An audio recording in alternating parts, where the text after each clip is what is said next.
So please, if it feels most supportive to take a lying down position, do that, or you can turn off your video, or just however you want to comport yourself in a way that feels supportive to you.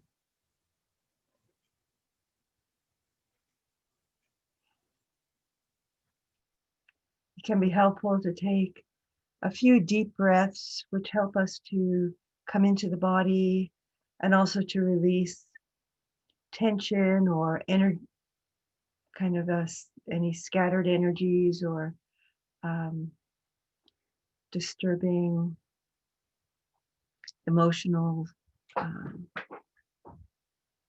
winds in the body. Uh,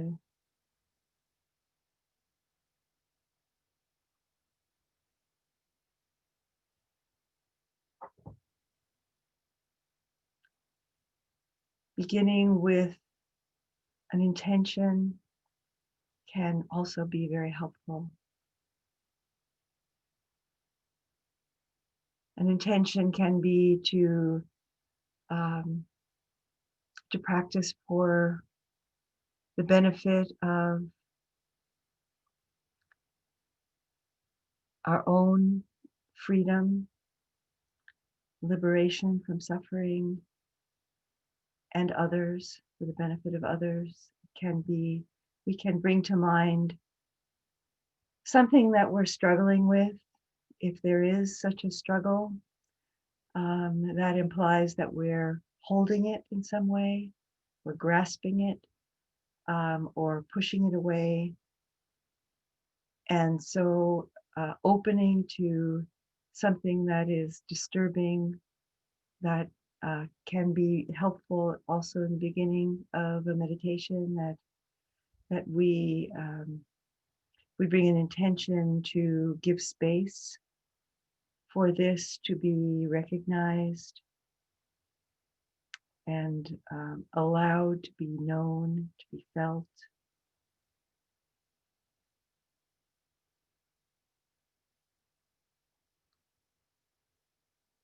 acknowledged, to be with it, whatever it is, mindfully and kindly.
Feeling the support of the earth, the upward energy of the spine, or if you're not sitting up or standing, just the energy in the body, bringing commitment to begin again in practice.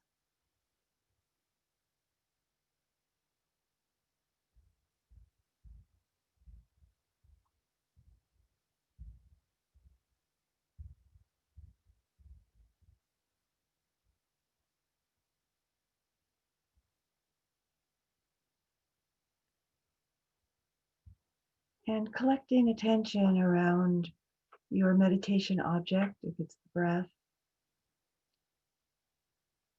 the whole body,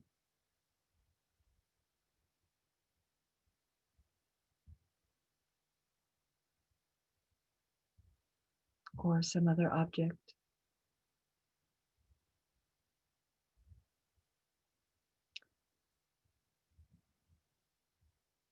So gathering the attention in.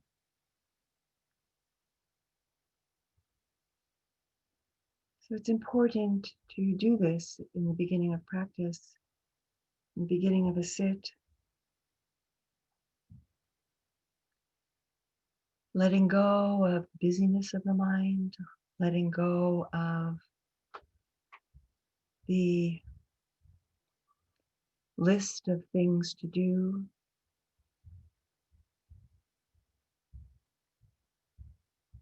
opening to a more spacious, more timeless sense of presence.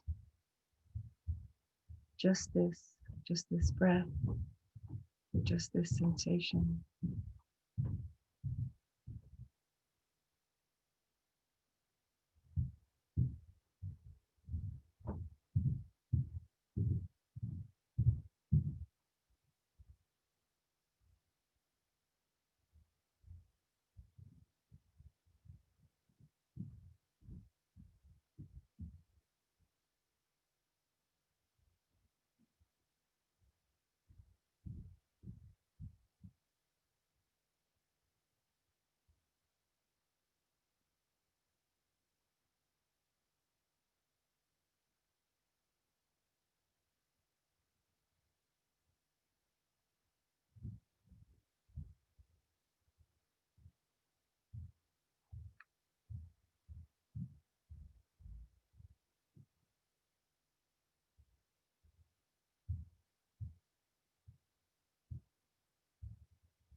Arousing skillful energy,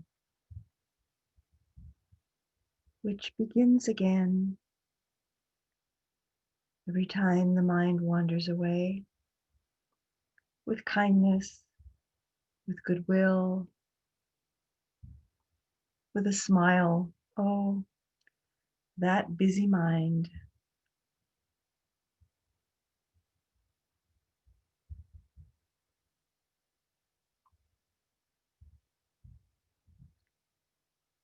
Aiming the attention again and again at the meditation object, sustaining attention with the meditation object, the duration of each breath.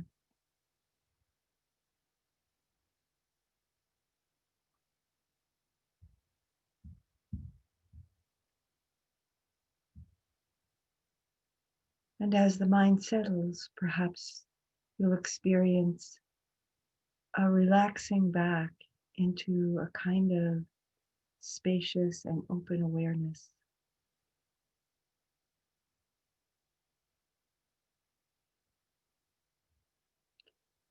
in which thoughts, sensations, feelings come and go, and the attention doesn't get hooked and carried away.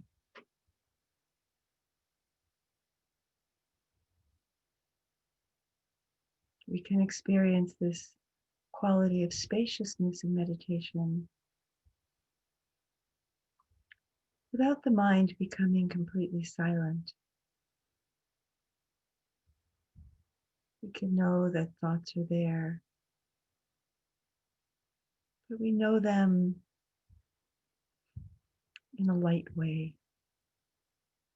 And if we see the mind getting hooked, there's enough mindfulness present to release it before the train of thought carries us somewhere we didn't want to go.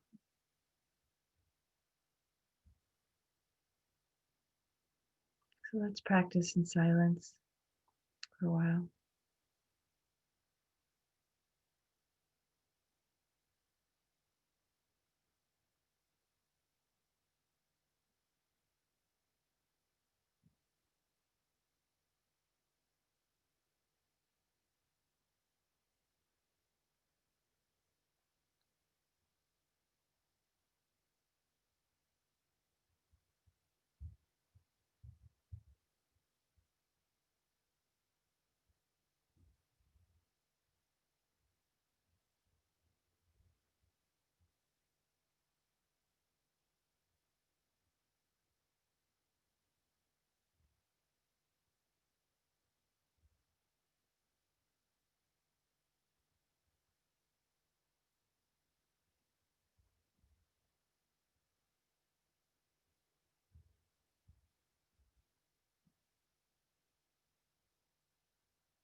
I invite you to join me in moving into a metta practice as we bring the sitting practice to an end, a few minutes of metta.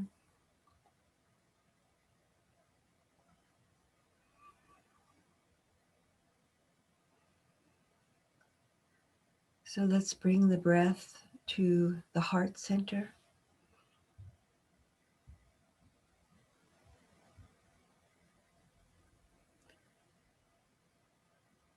Sometimes people find it helpful during metta to place one or both hands on the heart center. You can explore that if you would like.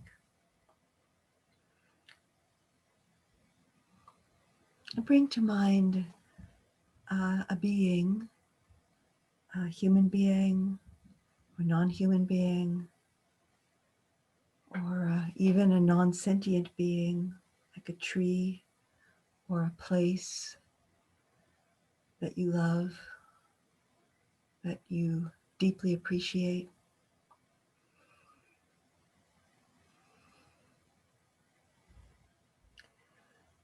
And allow that deep appreciation to be felt within your being.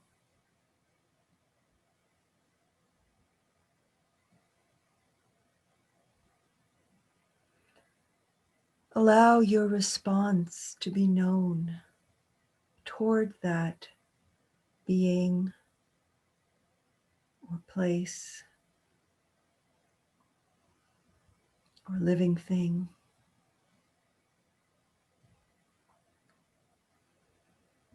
That response of caring, of deep appreciation, perhaps gratitude, goodwill, benevolence, friendship.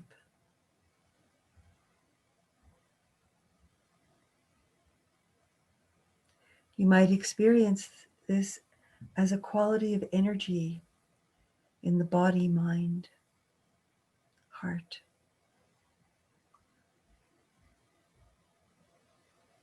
You might experience this more as a thought.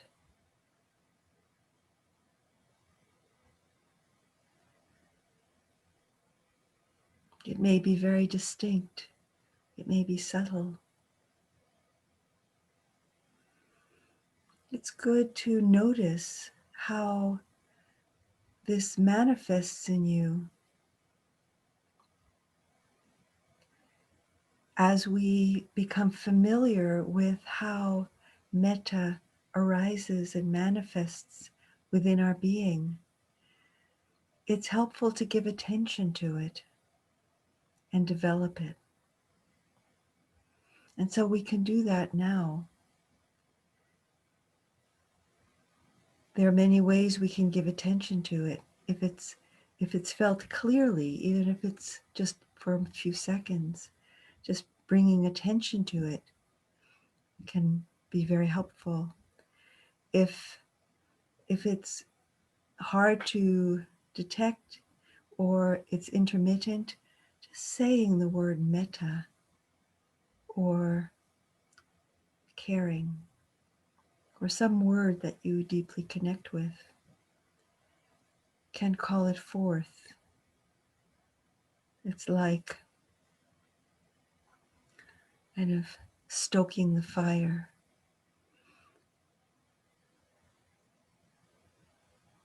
Just perhaps letting a little air get in amongst the logs when you're tending a fire.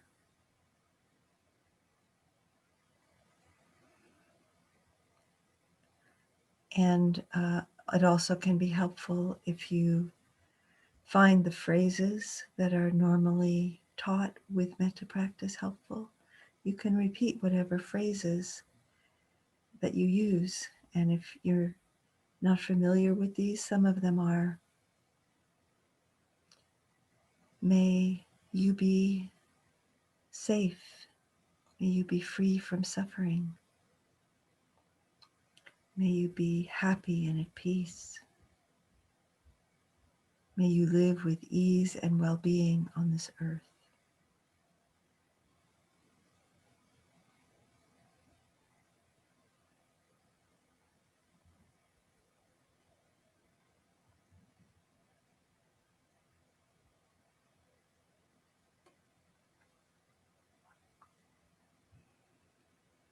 And as you experience, in whatever way you do, and however intermittently you do,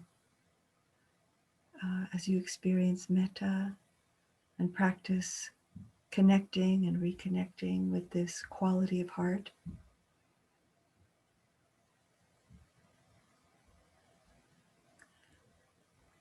we can invite it to be present and to be known in the body.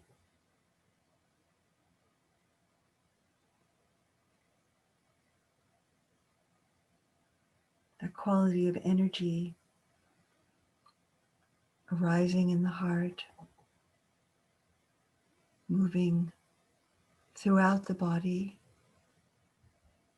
Maybe there are places which feel closed or contracted, and there's no need to struggle around that. Just allow metta to touch that. No striving is needed or even useful.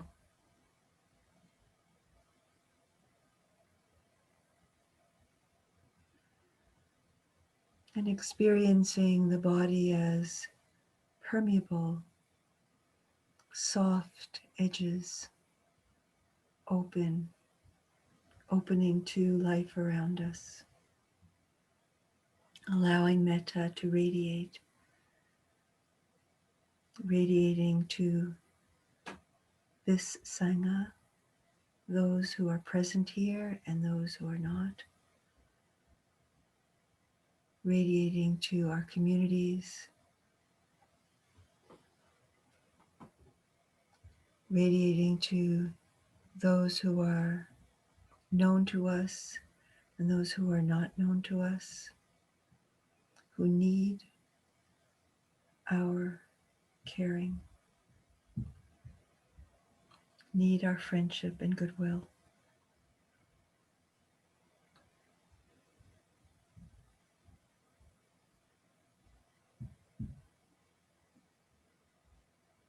Radiating metta to all of Mother Earth, all of her interconnected children,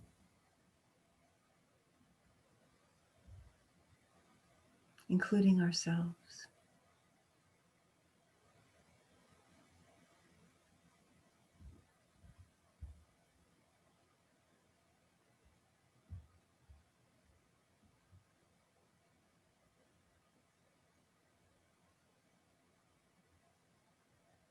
Acknowledging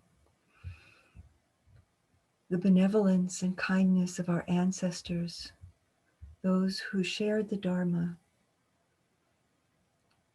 in the many years before we were born, that it could be alive and present and be received by us in our lifetimes. And dedicating our lives and practice to, in the many ways that we can, to share the Dharma, to share kindness, to share non-harming, to be the best that we can be, at the same time being kind and forgiving when we forget. That's part of living the practice as well. Part of practicing sati, remembering, is noticing when we forget.